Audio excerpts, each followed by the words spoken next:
Prosecutors have added new charges against a former funeral director found with a body decomposing in a hearse in his backyard earlier this year. Miles Harford now faces 3 new counts of mishandling remains and 4 new counts of theft.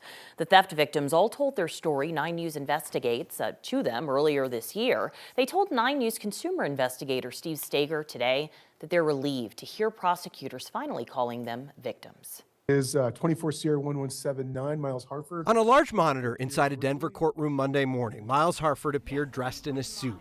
The former funeral director has been awaiting trial since February on already serious charges. Charges that when his funeral home business fell apart, he stored a woman's body in a hearse in a backyard of a home that he was renting, that he mishandled other cremated remains there too. On Monday, prosecutors added more charges, 3 more counts of abuse of a corpse tied to the way he handled 3 other remains. This is supposed to be the most dignified last rites and last act for somebody. And 4 theft counts. This is supposed to be our peace of mind that when it comes our time, that we are going to be taken care of. Rich Snyder told us earlier this year that he had prepaid Miles Harford for services for himself and his friend Nancy, who's in a nursing home. $2,500 that was supposed to be in a trust until their deaths. There's nothing there. He never opened a trust in my name. He never opened one up in Nancy's name. So the money is gone. He spent the money. Now their names are on misdemeanor theft charges. I'd like to see him in jail, and we'd like to get our money back. Tom Simpleman and his partner Don Campbell say that they gave Harford money for their prearrangements last summer, long after his business had folded. How much money was it? $3,000. Do you think you'll ever see that again?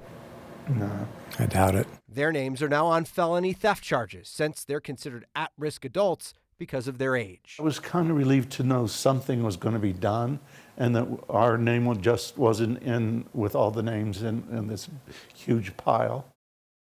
Harford is due back in court in mid-January for a preliminary hearing on the 2 theft charges. Since all of this happened, of course, Colorado has now passed a law requiring licensing for funeral directors in the state. The state's still working on making the rules for that process, guys. We certainly have had enough examples of why it's desperately needed. And then to hear them say they needed to be called victims makes sense. Yeah, absolutely. You just wanted to hear, and it's been going on for so long now because he was arrested back in February. The charges initially were very limited. We kept hearing that more charges were coming. Now today's announcement, we see a lot more names, a lot more people who've been impacted by this. Yep, and hopefully he is held to the fullest, account of the law to take advantage of somebody surrounding the most sensitive time in someone's life. Yeah. That's horrible. Hard. Yeah, we've heard story after story of people saying this is something where you need to trust someone, That's right? Like 100%. you're looking for something, that's going to happen at the end of your life. You're hoping that things are easier for your family in that time, and yeah, It's a sacred process. yeah. Thanks, Steve.